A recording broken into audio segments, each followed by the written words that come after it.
With light painting, what you're doing is during that long exposure, those 30 seconds or however long you do it, you add additional light to things in the picture.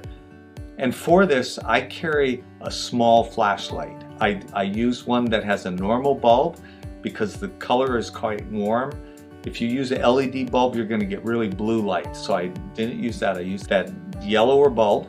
What I do is I take that and I just move it around the areas I want light to hit. And there are a bunch of things you have to take into consideration when you're doing this. One is you don't want to stand between your camera and your light. Otherwise your body will show up because you'll have this black body in front of the light. So you have to kind of paint from the side. So here's the GUR. So I'm painting this way with the light. The other thing you want to do is you never want to point that flashlight towards the camera or it'll show up very brightly. So what I do is I hold the torch and I shield it with my hand and I'm doing this. And then you paint it just as if you were spraying water or you had a big paintbrush. You just paint the surface.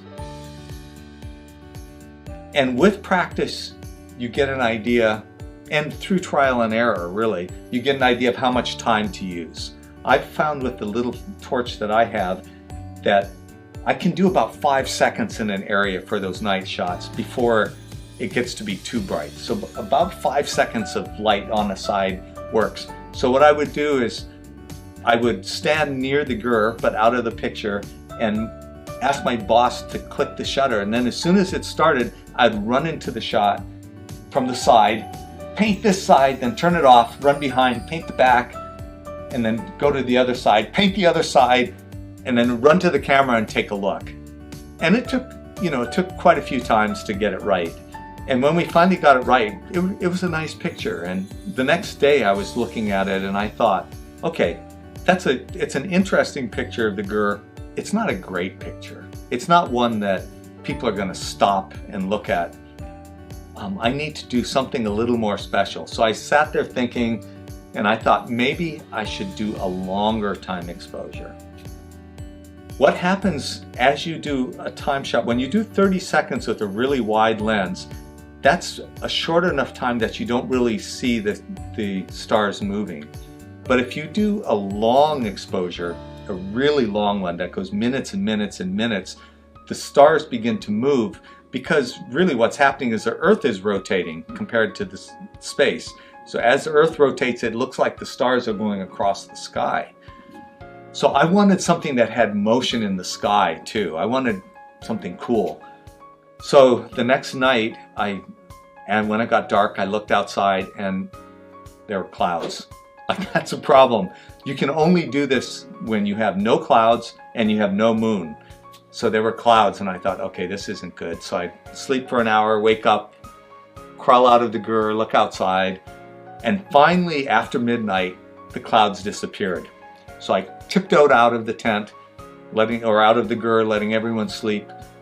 I knew kind of where to set up the tripod, but now I have to, do everything by myself. So I'm shining my flashlight and trying to get my focus, trying to get things set up.